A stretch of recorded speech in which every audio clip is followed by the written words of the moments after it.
Yo YouTube, what's up? This video is long overdue, so let's cut right to the chase. The purpose of this video is to help you develop and apply techniques that you will need to learn in order to advance your looping and lengthen your chases. All of these concepts are applicable regardless of the killer you are versing. However, some of these techniques are always useful, while some only apply when versing very specific killers. I'll teach you what I regard as the most basic yet most important and fundamental skills that you absolutely need to develop in order to take your looping to the next level, with some examples from videos that are recorded while streaming on Twitch. These concepts are as follows, and I will go into more depth with each individual skill. I'll leave timestamps for the ones you're interested in. However, I do recommend watching the full video in its entirety, as you may learn something about one of the topics that you may already be familiar with. The first technique or skill is walking in chase as often as you can, or as often as possible. I cannot stress how insanely powerful this can be and how fundamental it is to develop every other skill that I'm going to be talking about. Another very important skill is understanding zoning and counter zoning, which plays into how you enter a filler palette or tile to give you a greater advantage. A strong understanding of this concept gives you more spacing and more options to make and play different tiles as well. The next skill is spacing and how to keep or make more space between you and the killer. This one sounds very basic, but we'll more so be talking about what is considered safe spacing and how to abuse this understanding to min-max your use of resources such as pallets and windows. The last skill I'll be going over is staying out of line of sight as often as possible mid-chase. And the reason why this is so strong is because it can force killers to make decisions, leaving you in complete control of the chase. Other concepts which I may include in a future upload but will briefly touch on in this video are heartbeat reading and micro movements. However, these skills, in my opinion, are not possible to develop unless you have a firm understanding of the former topics.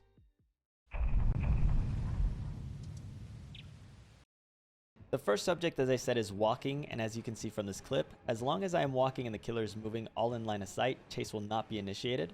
However, as soon as I start sprinting or running, you can hear that the chase has started. This is extremely important because as long as you are out of chase, the killer cannot build up bloodlust, which means that you will have longer chases, and it allows you to vault windows as many times as you want without blocking the actual window. You'll see here that as soon as we initiate chase, it doesn't matter if you fast vault, medium vault, or slow vault a window, you only get 3 vaults total and the window will eventually block. With this understanding of how the chase mechanic actually works, let me teach you how to abuse it and introduce you to what shift teching is. Alright, now we run around it a little bit. Walk, vault, walk, run, walk, run, vault, walk, run, walk, run, let go of shift, walk. A few key concepts to point out of what is happening here. 1, we're currently not in chase. 2, the killer is not building bloodlust and will never catch up at this loop. 3, the window will not block for me, meaning that the shack window is essentially infinitely vaultable. And I am passively allowing my exhaustion to go down with each moment that I walk.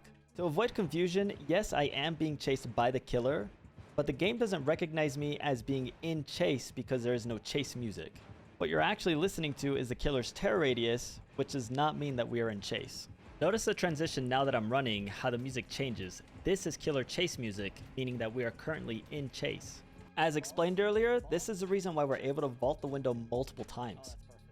Walking can be essentially used anywhere and at any loop, and is best used when you have any tiles or filler pallets that break line of sight with the killer.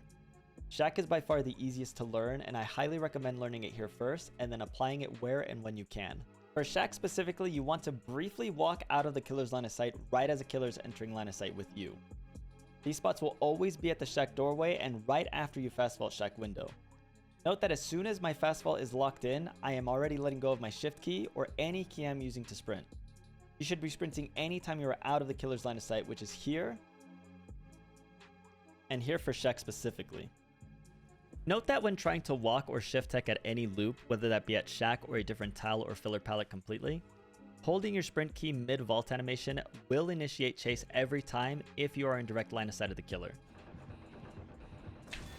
Like right now I have my sprint burst 99s. Something else to note is that whenever you vault anything and are holding your sprint key, the game thinks that you are still sprinting, causing your exhaustion to not be able to move towards cooling down.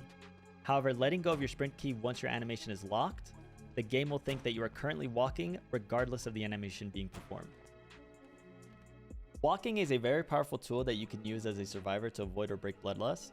It helps you stay out of chase, which unlocks your potential to develop other skills such as heartbeat reading. Helps you waste less resources by unlocking the ability to vault more than 3 times at most tiles with windows. And passively allows your exhaustion to cool down so that you can use your exhaustion perks in chase more often.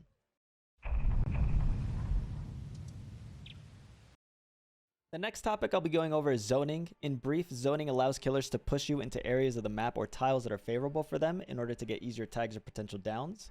However, you can absolutely take advantage of players that have no idea of this concept and can also avoid being zoned by killers that attempt to create pressure through zoning. Here I'll teach you techniques that will help you counter killers attempting to zone you. Pay close attention here to how I enter this loop. Notice that when I drop the pallet, I have the entire map available and open to me while the killer is zoned away from the map. Notice the same scenario, however the killer is now attempting to place me on the side of the map away from other resources in the center of the map. Running through the pallet would place me on the side I don't want to be on, however running around the filler pallet places me in the same favorable spot to drop the pallet and make more available resources. Ideally, you always want to enter a tile or pallet that allows you to gain more resources and avoid being placed in dead zones. If you want to go back the way you came, enter the filler pallet on the outside of the loop. If you want to continue in the direction that you're currently running in, enter through the center of the filler pallet and loop. Do I have anything else? These scenarios are extremely watered down and not as simple when playing against a killer who knows how to zone properly.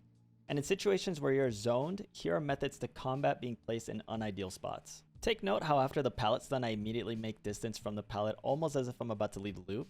If the killer breaks the pallet, they will not be in time to get a tag or a down. If they choose to force me to play the pallet, the only spots I do not want to be caught in are here, or in the exact same spot but the killer's on the other side of the pallet. This is bad because my only options if they break the pallet is this Z-wall and nothing else. If I don't have a pallet over here, I definitely get tagged. To combat killers who know how to zone properly, here's one method that is dependent on playing for pallet stuns and quickly repositioning. Notice after the stun I make distance to the apex of the loop ready to sprint as soon as I hear the pallet break, but not overly committing unless the killer wants to force play on the pallet. If I had not taken the initial distance before they broke the pallet, I would not have reached this next pallet here. Note how the killer made an attempt to force me closer to the pallet by not immediately breaking the pallet in an effort to zone me away from more resources to get a free down. This can also be done by pre-throwing pallets as long as you have more than enough distance on the killer to make the apex of the loop after the pallet is thrown. And here you can see that I was already pre-positioned to start running in case the killer did break the pallet. The second method to avoid being zoned requires good spacing and good reaction. When you want to switch the direction of being zoned, running around the loop as we see here feels counterintuitive but gives us the result that we want. In this next clip, you'll see how we avoid running through the pallet and instead try to bait the killer to follow us around the filler pallet. If the killer follows me and misplays, they should be zoned on the edge of the map instead of me being zoned on the edge of the map.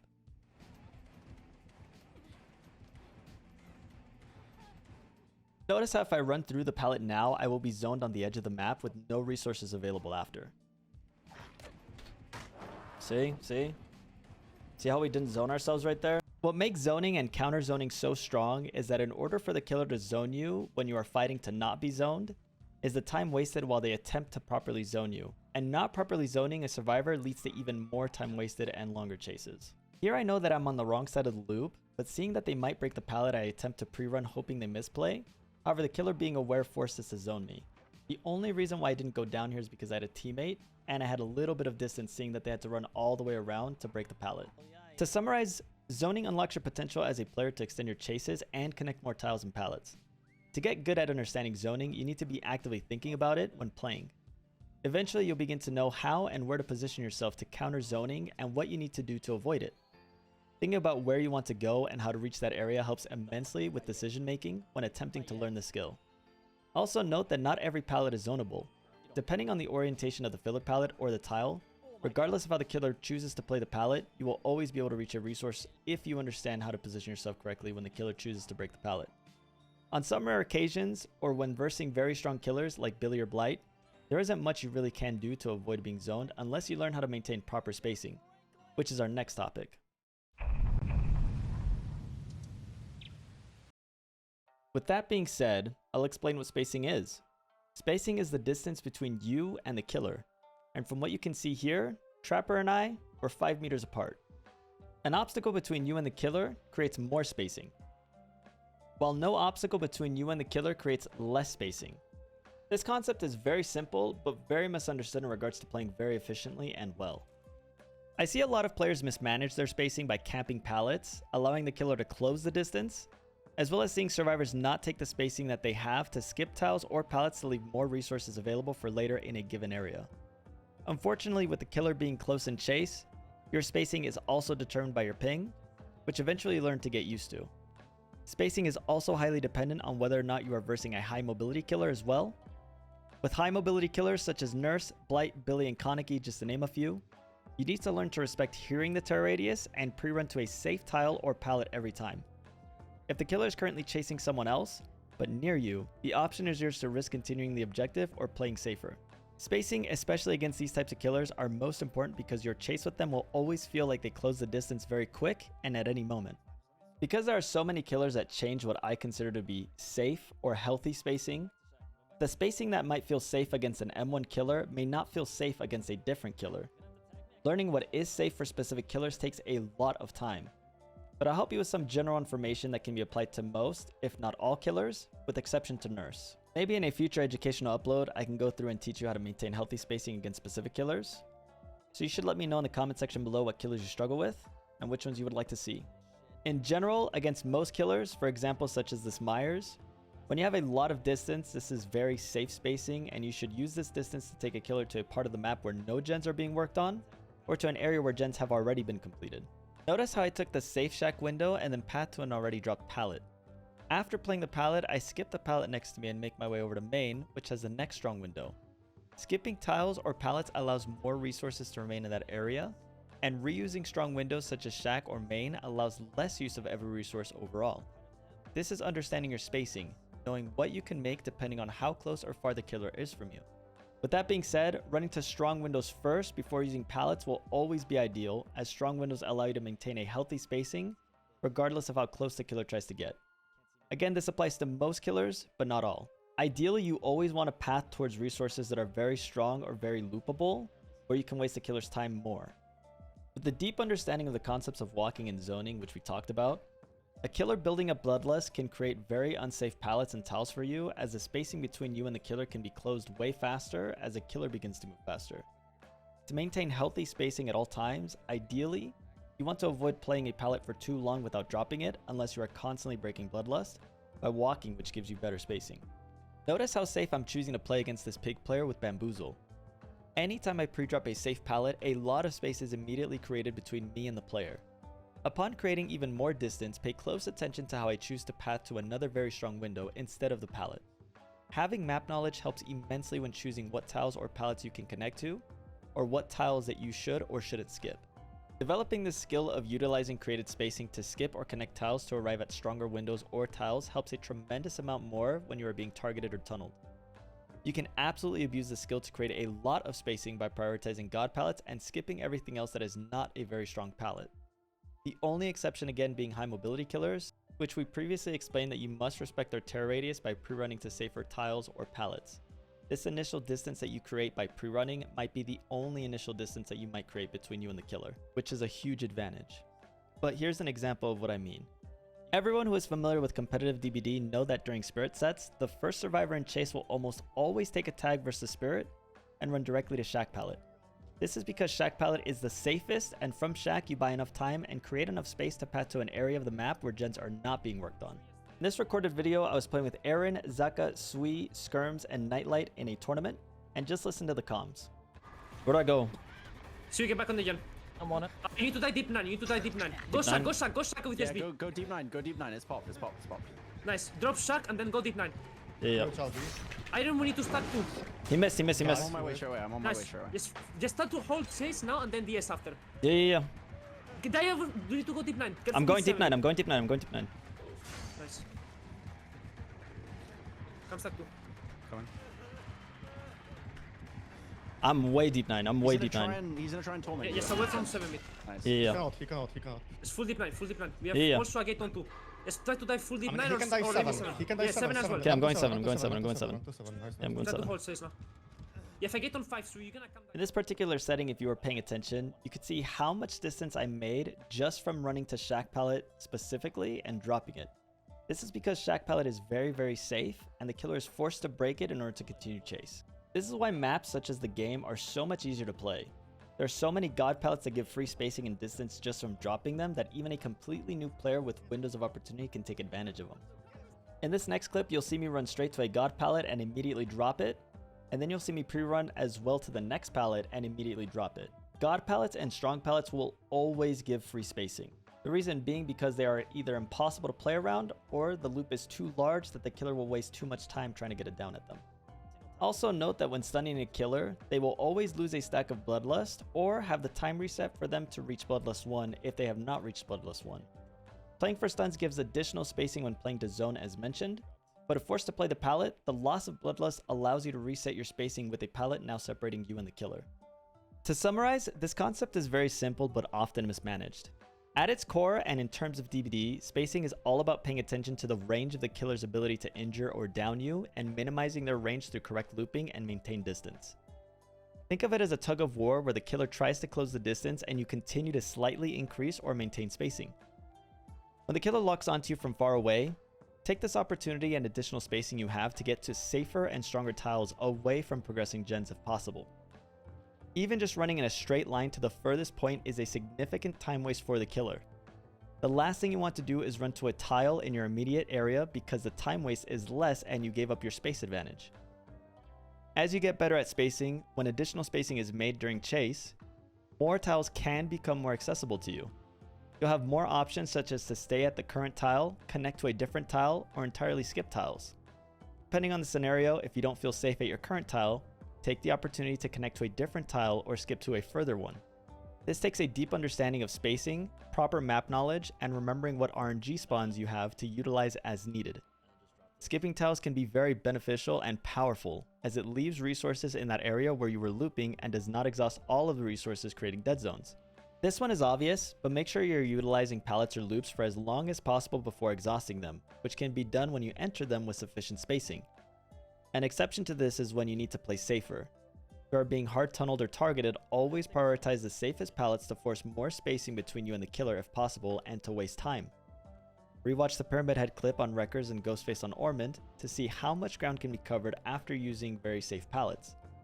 In general, more spacing equals more time wasted for the killer, which is the most valuable resource you have.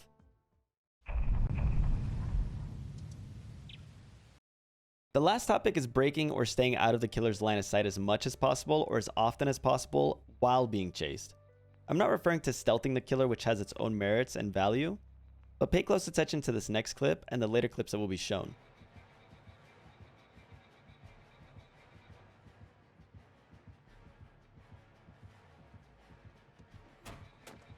To better explain this clip, allow me to pause the video here. The last place this Leatherface saw me was go around this corner. I'm currently out of his line of sight. If they had line of sight of me and could see that I was holding the corner, his decision is very easy, which you will see in a bit. He did not hear me vault and becomes confused as to where I am at this point. Pay close attention to how much time they're wasting and how much control I have of this chase. The killer now has to check the last place they saw me as they are unsure as to where I went. Since this Leatherface is unsure as to where I am, I currently have the advantage. Note here how I continue to walk and stay out of their line of sight, but continue to monitor their movement with my camera. We also do the same here, here, and accidentally revealed ourselves here. However, the only difference in this situation would have been that he wouldn't have swung at the window while I'm vaulting. Imagine the same scenario, but the killer has no idea I'm there. This window is completely free, and that's where the advantage lies. This no longer would have been a 50-50. Essentially, this window would have been a free vault with the killer having no idea until I was on the other side of the window. Even very experienced killers still fall victim to this skill. The less a killer can see you and the longer they haven't seen you in chase, the more guesswork they have to do.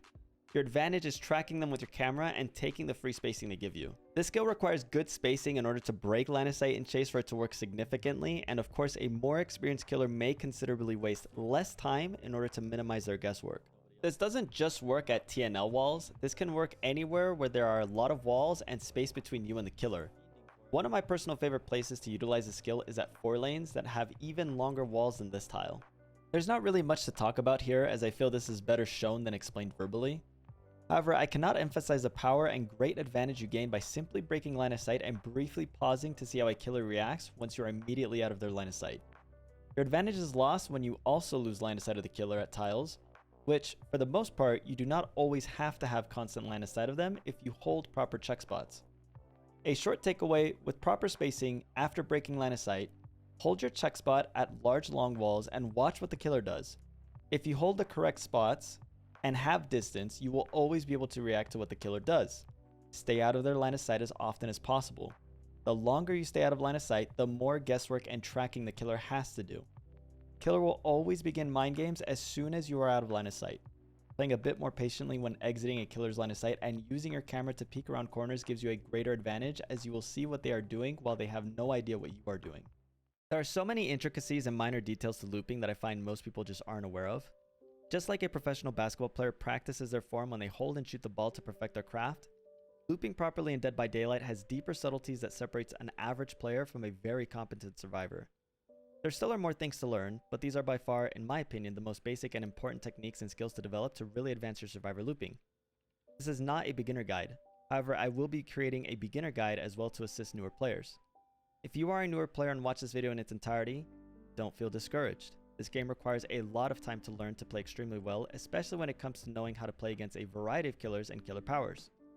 If you are a more experienced player, hopefully I helped you learn a few things that you may not have been aware of or just completely did not know. And lastly, if you like this video, like the video, and consider sharing it with friends that want to better their looping skills. I worked really hard to create this video, so a sub would be immensely appreciated. You also receive notifications when I post more videos and educational content in the future. And remember to leave a comment about what killer you struggle against. I would love to create guides to help players understand how to play against very specific killers and their powers. And with all of that being said, I hope you guys enjoyed this video, and I'll see you guys in the next one. Enjoy the rest of your day.